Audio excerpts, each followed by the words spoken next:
Jose Portasio Rizal Mercado Y. Alonzo Realonda.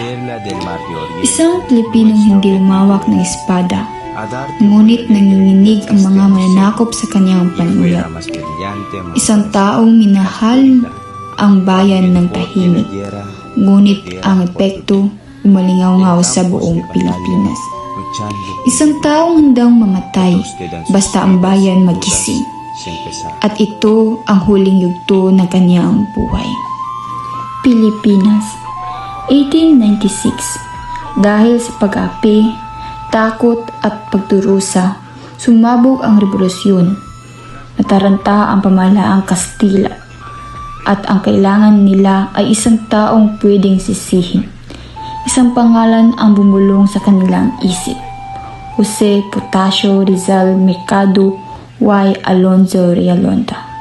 Nobyembre 3, 1896. Bumalik si Rizal sa Manila, hindi bilang bayani kundi bilang bilanggo.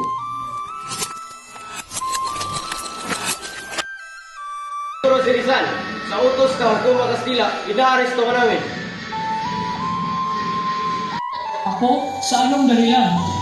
Leon, sa buwatan at sedisyon at marami pang iba. Hindi ako pumili ng dahas.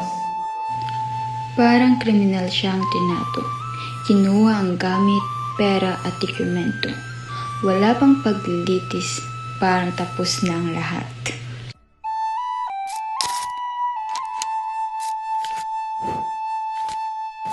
Simulan ang paglilitis! Mahal na Hukong, malinaw na si Rizal ang nagtulak sa mga Pilipino na mag-alsa. Sinungalingan! Si Dr. Rizal ay isang taong makatao, hindi tagapag-udyok ng bahas. Mahal na hukuma, ang aking isinulat ay para buksan ang kanilang. Kung ang katotohanan ay sanhi ng pagulungan, hindi ako ang problema. Ipinakita ang mga tula, liham at aklat ni Rizal. Parang sandata laban sa pamahalaan.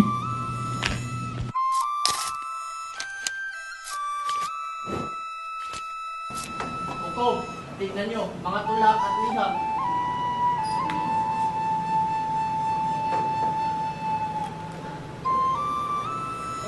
Mahal na hukuma, yan ay pag-aaral at pagnanais ng pagbabago. Pag-asa o pag-udyok, natutong magtanong ang mga tao dahil sa kanya. Mabang magtanong at maghanap ng katarungan? Kung ang katotohanan ay sanhi ng pagulungan, hindi ako ang problema, kundi ang pinaglalaban. Sandaling natahimik ang hukuman. Kitang-kita ang katapangan ni Rizal sa kabila ng ebidensya. Oo, pinakausap ko si Rizal, pero tumanggi siyang suportahan ng revolusyon.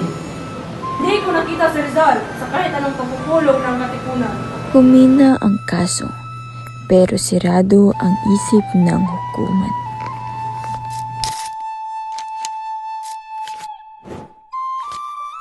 Isan halata na hindi katotohanan ng habol nila. Luis, ang laban natin ay hindi para sa hukuman, kundi para sa bayan at sa hinaharap. May pagkakataon ka pang tumakas kung gugustuhin mo. Hindi ako tatakbo. Ang duwag lumalayas, ang matapang humaharap. Pinagmamalaki mo ba ang iyong mga sinulat? Bawat titik, bawat pahina, bawat buhay.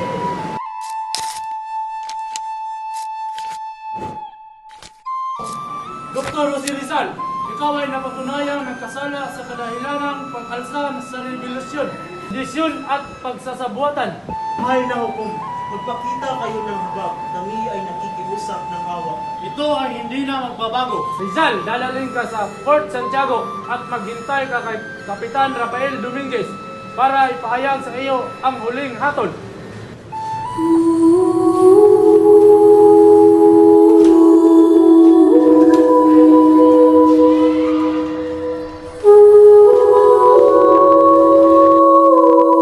Tahimik siyang naglakad pero ang dignidad niya napakalakas. Parang hindi siya natatakot.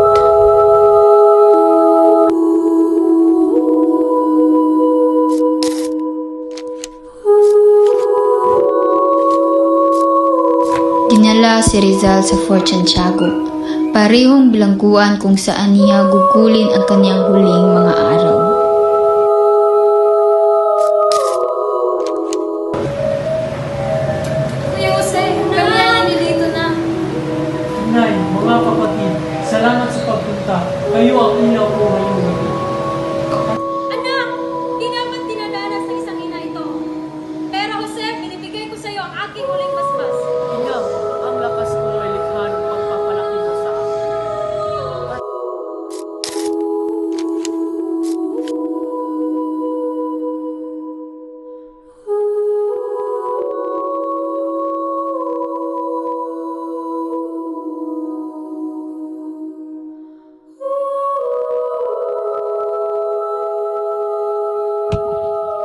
Poste!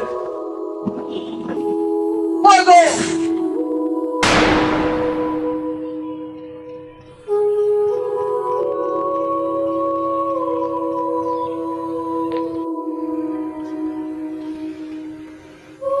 Consumatum es.